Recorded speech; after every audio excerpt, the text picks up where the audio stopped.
नमस्कार साथियों, अगर आप किसी भी राज्य के पेंशनर हैं, चाहे वृद्धा पेंशन लेते हो, चाहे विधवा पेंशन लेते हो या विकलांग पेंशन आप लेते हो, तो आज की ये वीडियो थोड़ा सा परेशान कर सकती है आपको, क्योंकि सरकार की तरफ से इंटरनल सर्वे एक बार फिर से शुरू हो चुका है और तीनों ही कैटेगरी के पेंशनर्स की, चाहे किसी भी राज्य से हो, मैंने पहले बता दिया, सरकार आंतरिक जाँच करवा रही है और इस जाँच में अगर आपका नाम आता है तो कुछ चीज़ें आपकी चेक करी जाएंगी और उसके बाद अगर आप अपात्र पाए गए तो आपका नाम लिस्ट से बाहर कर दिया जाएगा। इसका मतलब आप भविष्य में कभी भी पेंशन ले नहीं पाओगे। तो आज की इस वीडियो को ध्यान से देखिएगा, पूरी जानकारी, पूरा तरीका मैं आपको बताने वाला हूं कि इससे कैसे बचना है, क्या क्या चीज़ें चेक होंगी और अगर वो दस्तावेज अभी आपके पास नहीं है तो आप उसे जल्द से जल्द कैसे बनवा सकते हो। तो आइए वीडियो को स्टार्ट करते हैं और एक एक करके सभी चीज़ों को विस्तार से समझते हैं। तो साथियों, यहाँ पर आप लोग देख सकते हो मेरे पास पूरी रिपोर्ट आ चुकी है। ये रिपोर्ट मेरे पास कल शाम को ही आ गई थी, लेकिन वीडियो थोड़ा सा लेट बन रहा है। लेकिन सोचने वाली बात यह है कि आखिर ये अपडेट है कौन सी और अचानक से सरकार सर्वे क्यों करवा रही है। देखिए, यहाँ पर लिखा हुआ है, हाल ही में पेंशन लाभार्थियों को लेकर कई बड़े बदलावों की चर्चा हो रही है। कुछ लोगों का कहना है कि हज़ारों लोगों की पेंशन रोकी जा सकती है, लाखों लोगों की पेंशन होल्ड पर रखी जा रही है। लोगों के नाम सत्यापन सूची में आ चुके हैं और इन लोगों का सत्यापन सरकार करवाएगी। लेकिन सबसे बड़ा सवाल ये है कि आखिर किन लोगों की पेंशन प्रभावित होगी, क्या सच में लोगों की पेंशन बंद हो जाएगी? अगर हाँ, तो इसके पीछे कौन कौन से रीज़न हो सकते हैं? तो देखिए, मैं पहले बता देता हूँ कि सब कुछ विस्तार से जानेंगे, तो इसके लिए हो सकता है कि वीडियो थोड़ी लंबी हो जाए। उसके लिए मैं पहले से आपसे माफ़ी मांगता हूँ, क्योंकि मुझे बेसिक से समझाना है। देखिए, पेंशन सत्यापन अभियान, सबसे पहली बात तो ये है कि चल क्यों रहा है। देखिए, सरकार समय समय पर सामाजिक सुरक्षा पेंशन योजनाओं का सत्यापन करवाती है ताकि पात्र लाभार्थियों का पता चल सके। ऐसा नहीं है कि सरकार ये पहली बार करवा रही है, सरकार साल में एक दो बार करवा लेती है जहाँ पर उनका मन हुआ। ये केंद्र सरकार भी करवा सकती है, राज्य सरकार भी करवा सकती है। अभी जो सर्वे हो रहा है वो राज्य सरकार करवा रही है। कुछ राज्यों में, जैसे बिहार, उत्तर प्रदेश हो गया आपका, राजस्थान हो गया, है ना, छत्तीसगढ़ हो गया, यहाँ से ऐसे कई राज्य हैं और भी कई राज्य हैं, मैं सबका नाम नहीं ले रहा हूँ। कई राज्य ऐसे हैं जहाँ पर सरकार आंतरिक जांच करवा रही है और इस आंतरिक जांच में क्या क्या चेक होगा वो भी अभी आपको मैं आगे बताऊँगा।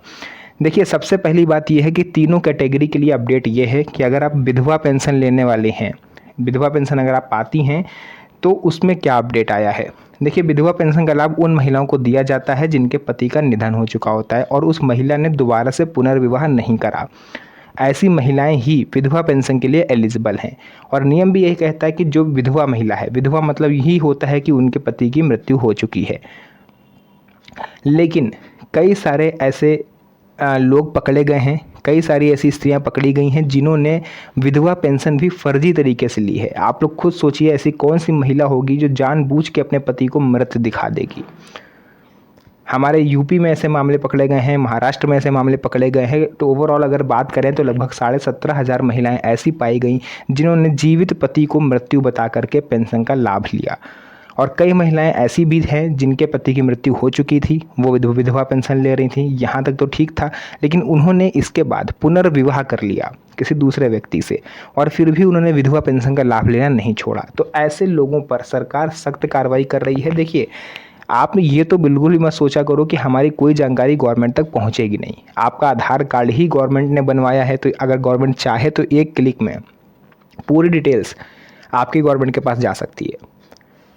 तो ऐसे में अगर आप भी फर्जी तरीके से विधवा पेंशन का लाभ ले रही हैं, फर्जी मृत्यु प्रमाण पत्र बनवा करके या फिर पुनर्विवाह हो जाने के बाद भी, तो भैया जल्दी से अपनी पेंशन आप सरेंडर कर दीजिए, वरना कानून के हिसाब से आपसे वसूली करी जाएगी। उन पैसों को आपको वापस देना पड़ेगा। हो सकता है उसका 3 गुना, 4 गुना, 10 गुना तक आपको देना पड़े।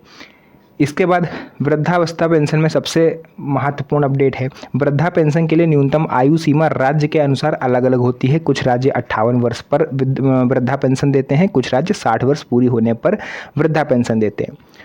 लेकिन यहाँ पर भी पेंच ये फंसता है कि आधार कार्ड के हिसाब से आप जो है 60 साल के कंप्लीट होने चाहिए। अगर आधार कार्ड के हिसाब से आपकी उम्र 60 साल पूरी नहीं है तो आप इसके लिए एलिजिबल नहीं हो। अच्छा, अब ये चीज़ लोगों को पता चली, तो जिनकी उम्र 55 साल है, 56 साल है, यानी कि अभी 60 साल होने में 3-4 साल शेष हैं, तो उन लोगों ने क्या करा कि अपने आधार कार्ड में डेट ऑफ बर्थ अपडेट करवा दी जा करके अपने आप को 60 साल का दिखाने के लिए, ताकि जल्दी पेंशन हमको मिलने लगे।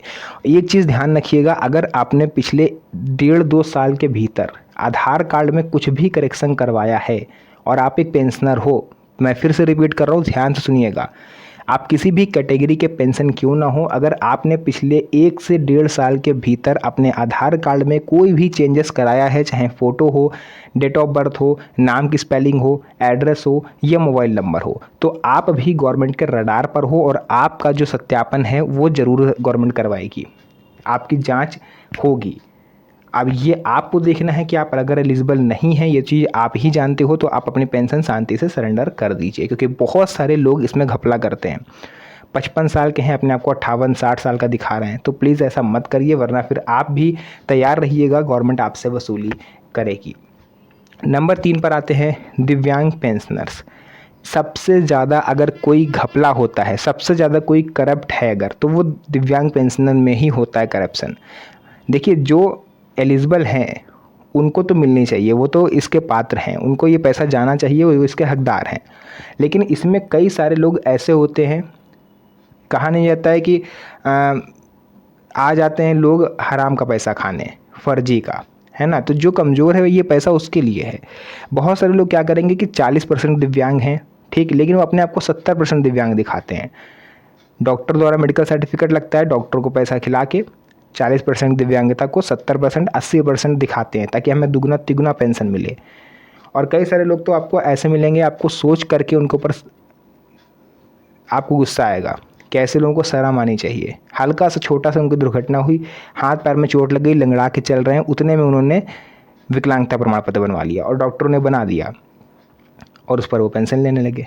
अब ऐसे लोगों का, जिन्होंने पिछले 4 से 5 साल में आवेदन किया है, ऐसे लोगों का गवर्नमेंट मेडिकल रिकॉर्ड निकलवा रही है और उनकी अगर ज़रूरत पड़ी तो फिज़िकल वेरिफिकेशन भी हो सकता है। तो अगर आप भी ऐसे फर्जी तरीके से ले रहे हैं तो अपनी पेंशन सरेंडर कर दीजिए। देखिए, अपने आप अगर आप सरेंडर करोगे तो उसमें आपके ऊपर कोई कार्रवाई नहीं होगी, ये गवर्नमेंट ने खुद कहा है। लेकिन अगर गवर्नमेंट ने पकड़ा, उसके बाद आपने सरेंडर करा, तो फिर आपको कई सारी परिस्थितियों से गुजरना पड़ सकता है। तो ये तो हो गई 3 कैटेगरी के पेंशनर्स की बात। इसके बाद आ जाता है लाइफ सर्टिफिकेट। देखिए, मैं आपको बता दूं कि लाइफ सर्टिफिकेट जमा करने का जो टाइम पीरियड है वो शुरू हो चुका है। 1 अप्रैल से 30 नवंबर के बीच में हर साल आपको लाइफ सर्टिफिकेट जमा करना होता है। तो अगर अभी तक आपने लाइफ सर्टिफिकेट जमा नहीं करा है और आप सोच रहे हो कि नवंबर में हम सबमिट कर देंगे, तो भाई साहब आपकी जानकारी के लिए मैं बता दूं कि सितंबर, अक्टूबर, नवंबर यानी लास्ट के 3 महीने वेबसाइट बहुत धीरे चलती है, क्योंकि इस टाइम काफ़ी सारे लोग आते हैं अपना लाइफ सर्टिफिकेट सबमिट करवाने। तो जो करना है आज ही कर लीजिए, आज से कल में आप जाके लाइफ सर्टिफिकेट अपना जमा कर दीजिए, क्योंकि अगर इंटरनल सर्वे हुआ तो उसमें आप थोड़ा सा सेफ हो सकते हो। इसके अलावा ई-केवाईसी और आधार सत्यापन। देखिए, सरकार लगातार आधार आधारित सत्यापन को बढ़ावा दे रही है। यदि ई-केवाईसी अभी आपकी नहीं हुई है, आधार और बैंक खाते की जानकारी मेल नहीं खा रही है, तो आपके जो भुगतान है उसमें परेशानी हो सकती है। तो इसे जल्द से जल्द करवाइए। डीबीटी लिंक ना होना। देखिए, पेंशन अगर आपको अपने अकाउंट में लेनी है तो एनपीसीआई मैपिंग और डीबीटी दोनों ही कंपलसरी हैं। जब तक आप एनपीसीआई मैपिंग नहीं करवाओगे तब तक डीबीटी नहीं होगी, और ये दोनों काम आप बैंक जाके कर सकते हो।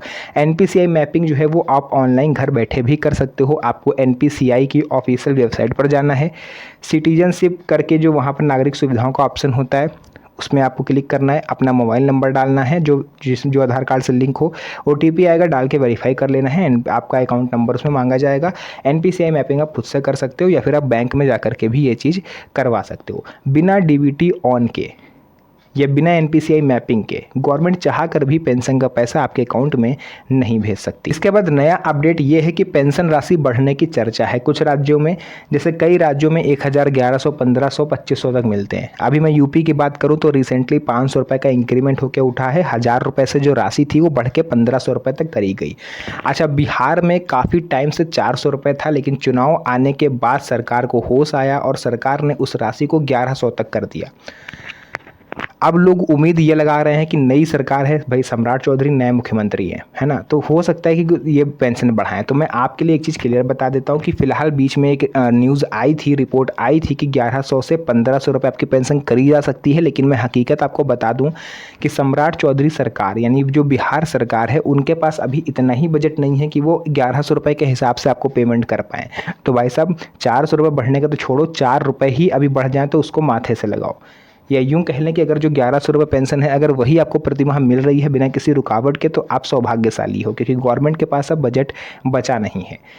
बिहार सरकार केंद्र सरकार का मुंह देख रही है कि हमें बजट मिले तो हम आगे का कुछ काम करते हैं, है ना। तो ये चीज़ आप दिमाग में रखिएगा। फिलहाल पेंशन बिहार में बढ़ने की कोई उम्मीद नहीं है, अन्य राज्यों में बढ़ सकती है। पेंशन योजना का उद्देश्य है वरिष्ठ नागरिकों को सम्मानजनक जीवन देना, विधवा महिलाओं को आर्थिक सहारा देना और दिव्यांगजनों को सहायता राशि प्रदान करना, ताकि वे समाज में सर उठा के जीवन यापन कर सकें। तो साथियों, जो भी चीज़ें थी मैंने आपको पूरा क्लियर बता दिया है। एक बार कंक्लूजन में आपको बता देता हूँ। आधार कार्ड अपडेट रखिए, बैंक खाते को सही से जानकारी सब कुछ भरिए, डीबीटी ऑन रखिए, समय पर जीवन प्रमाण पत्र जमा कराइए। अगर ये सारे काम आप करते हो तो आपकी पेंशन टाइम टू टाइम आएगी। एंड हाँ, तैयार रहिएगा, किसी भी समय सरकार वेरिफिकेशन के लिए आ सकते हैं, सरकार के अधिकारी आ सकते हैं। तो अगर आप पात्र हैं तो ही पेंशन लीजिए, अगर आप अपात्र हैं, ये चीज़ आप जानते हैं, तो प्लीज़ पेंशन को सरेंडर कर दीजिए।